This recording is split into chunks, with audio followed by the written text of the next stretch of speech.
गुरुजी मेरा प्रश्न है कि जैसे सब लोग बताते हैं कि मेडिटेशन कैसे करना है, लेकिन मेडिटेशन करने का सबसे सटीक टाइम क्या है, कब करने से इसका ज़्यादा लाभ है ना? तो जरा बहुत जी जी बहुत सारा मैंने वीडियो देखा है, लेकिन मेडिटेशन के लोग बात करते हैं, लेकिन इसे कब करना चाहिए? जी जी जी जी बातें अजीब अजीब करते हैं, लेकिन इसका सटीक टाइम क्या है ना? वो क्या हो सकता है, कब मेडिटेशन करें, है ना? बहुत अच्छा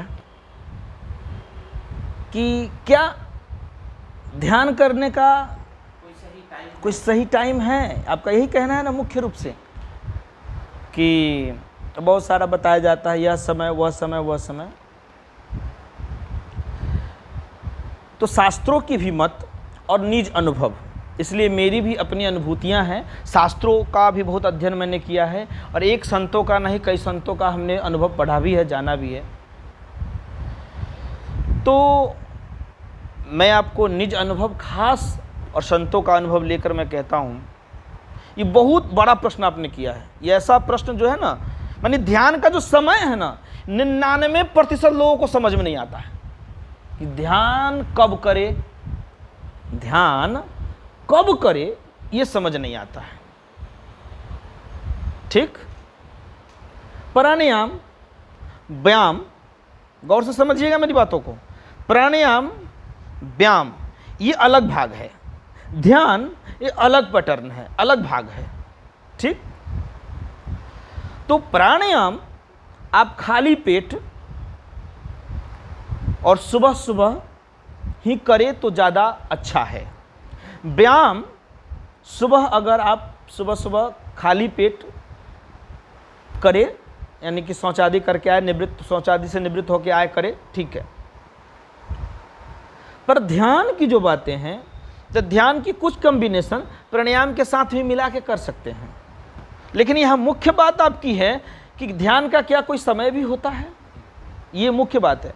और जरूरी है, सबसे ज़्यादा इसी जगह संसार के 99% लोग कंफ्यूज होते हैं। वास्तविकता ये है, यथार्थ ये है कि ध्यान के कई समय हैं। अब सभी समय को थोड़ा थोड़ा हम समझाने का प्रयास करते हैं। एक तो सबसे पहला समय है कि जिस समय, जिसके बारे में अधिक से अधिक लोगों ने चर्चा किया है, पहले उस बातों को कर लेते हैं कि ब्रह्म मुहूर्त में करे। कब करे? ब्रह्म मुहूर्त में करे। अब ब्रह्म मुहूर्त कहते हैं सूर्योदय से लमसम 2.5-3 घंटा पहले को। ठीक, उस पूरे आवर को, मैंने 2.5 घंटा लगभग को ब्रह्म मुहूर्त में आता है, तो उस आवर में करें, वो तो सबसे बेस्ट है। ठीक है, लेकिन इस चक्कर में ना रहे जो सबसे बेस्ट के चक्कर में रहे, इसलिए मध्यम भी तो करे पहले। इसलिए अधिक से अधिक लोग, बहुत सारे लोग, अब आज का तो ऐसा कल्चर हो चुका है जो सूर्योदय से पहले उठने की बातें तो बहुत कम लोग आजकल उठा करते हैं। ठीक है ना, यानी कि हमको लगता है कि 95% लोग सूर्योदय से पहले नहीं उठते हैं आजकल, शहरी माहौल में तो और भी, लेकिन है 5-10% अपना उठ जाते हैं, चलिए ठीक है। लेकिन ब्रह्म मुहूर्त में लैट्रिन बाथरूम से हो करके, शौचादि से निवृत्त हो करके, स्नान आदि करके, और तब अगर आप ध्यान में बैठते हैं तो परम उत्तम है, अच्छा है। ऐसा ही बनाना चाहिए शेड्यूल, तो ज़्यादा बेटर है। लेकिन ये सब समय संभव नहीं है। तो ध्यान का अब दूसरा रूप श्री गीता जी के अध्याय 6 में बड़ा सुंदर वर्णन है। अब भाई, अब हम खा पी के भी क्या ध्यान कर सकते हैं? यहाँ आपके मन में ये भाव है, तभी इसने आपने ऐसा कहा क्या? तो गीता जी के 6 अध्याय में इसका बहुत सुंदर से वर्णन है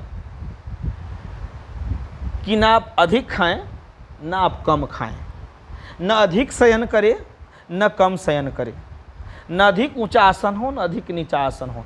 मैंने सम्यक तत्वों पर विचार करते हुए उन्होंने कहा, तब ध्यान के योग आप हो जाते हैं, तब आप ध्यान के योग्य हो जाते हैं। यानी कि ध्यान अगर आप ब्रह्म मुहूर्त में कर लेते हैं तो भी अच्छा है। अगर आपके पास उस समय नहीं मिला समय, वो तो सबसे बेस्ट है। अगर उस समय आप किसान हो या कुछ भी हो, विद्यार्थी हो, जब पढ़ लिख लिया या खेती गृहस्थी कर लिया, या उस आपको जल्दी जल्दी स्कूल जाना है, जल्दी जल्दी कुछ ये काम है वो काम है, बहुत सारे दैनिक जीवन में काम है, आप उस समय नहीं कर पाए अगर, ठीक है, तो आपके पास अगर 10 बजे भी टाइम मिलता है, आप खा पी लिए भी हुए, नाश्ता पानी भी कर लिए हुए, लेकिन याद रखिए उस समय प्राणायाम का समय और वो व्यायाम का समय नहीं है, ठीक है। लेकिन हम ध्यान की बात करते हैं। वास्तविकता है कि बुद्धि को स्थिर रखने के लिए, बुद्धि को पारंगत बनाने के लिए, क्रोध पर कंट्रोल करने के लिए तथा बुद्धि को तीव्र बनाने के लिए सबसे ज़्यादा जरूरी है ध्यान।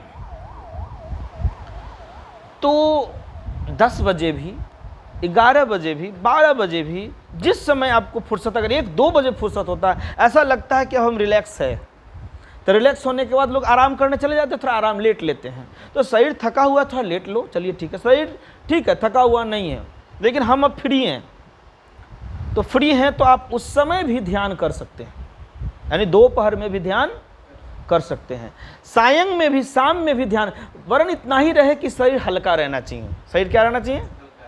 हल्का रहना चाहिए। बहुत खाए रहेंगे तो आपसे ध्यान ठीक से नहीं होगा, पेट पर ध्यान चला जाएगा। भूखे रहेंगे तो फिर पेट पर ध्यान चला जाएगा, ठीक। थके रहेंगे तो फिर निद्रा आदि शरीर वो खोजेगा, लेटना खोजेगा। तो इसीलिए मैंने ऐसा, आप जब फीलिंग करें कि हम अब निश्चिंत से हैं, हम इस समय कर सकते हैं, कोई नहीं है, या हम ऐसा टाइम निकाल रहे हैं, मेरे पास यही टाइम निकल रहा है, तो उस टाइम में भी आप 3 बजे, 4 बजे, 5 बजे, 7 बजे, 8 बजे, यानी किसी भी समय आप ध्यान कर सकते हैं। इसमें कोई दुमत दुराय नहीं है। और इसमें एक सबसे बड़ी खास बात आपको बताते हैं, अगर आपकी नाड़ी, मनुष्य शरीर के अंदर बहुत सारे नाड़ियां हैं, उसमें आध्यात्मिक नाड़ियों में 3 नाड़ी प्रधान आती हैं, इंगला, पिंगला और सुषुम्ना, ठीक। और ये नाड़ी जब सुषुम्ना अवस्था में जब रहे मेरे शरीर के अंदर, उस अवस्था में अगर आप ध्यान आप करते हैं, वो कोई भी टाइम हो, दिन के दोपहर हो चाहे रात्रि के दोपहर हो, शाम हो सुबह हो, आप हल्का नाश्ता कर लिए हो न किए हो, ये कोई मैटर नहीं करता है।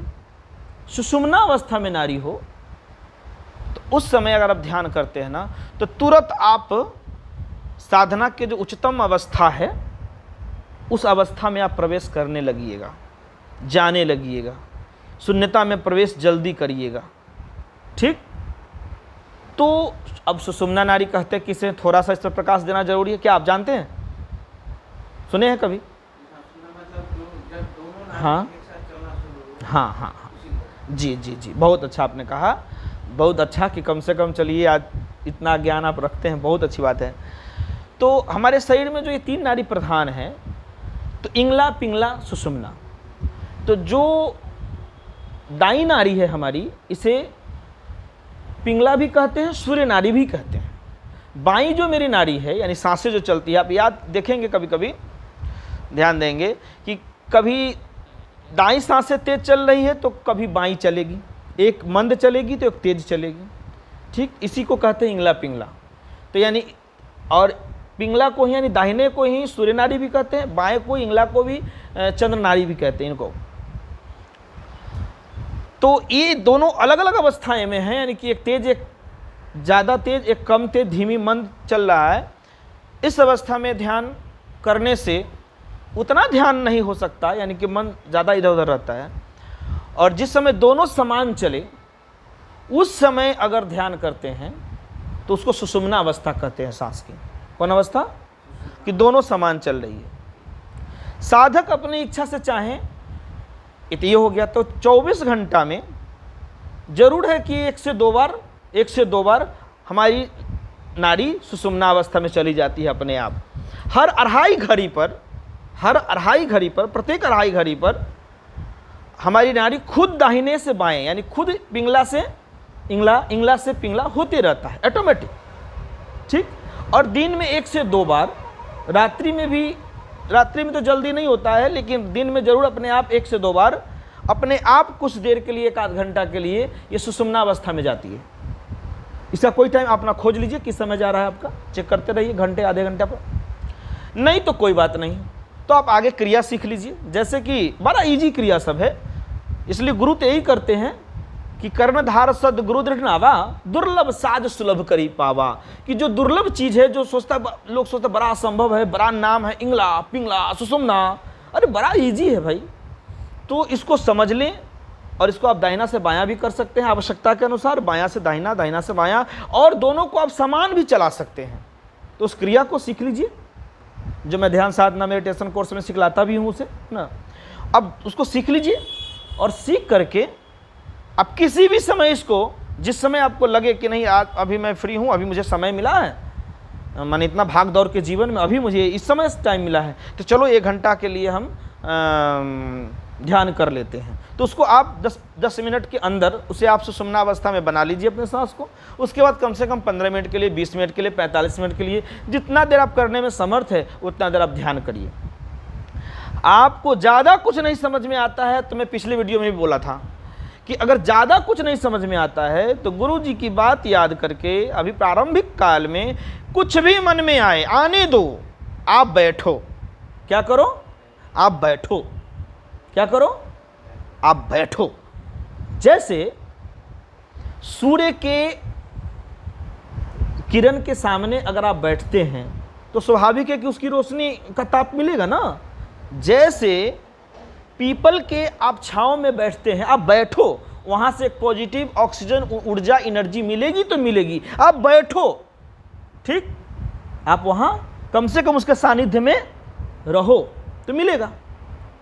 ठीक उसी तरह से आप ध्यान के सानिध्य में तो आ जाओ, भले ही आपका मन थोड़ा इधर उधर जा रहा है, आप आ जाओ। अब देखो एकांत होने लगेगा, और फिर गुरु कृपा रही, सत्संग की कृपा रही, बस हो जाएगा। इससे आप ये जानिए ध्यान का निश्चित समय भी है अधिक लाभ के लिए, और निश्चित नहीं भी है। किसी भी काल, किसी भी समय में आप अपने अवस्था सिचुएशन के आधार पर आप समय निकाल करके 24 घंटा में किसी भी समय ध्यान कर सकते हैं, वरन शरीर हल्का होना चाहिए, जो गीता जी में बतलाया गया 6ठे अध्याय में। ठीक है, समझ पाए?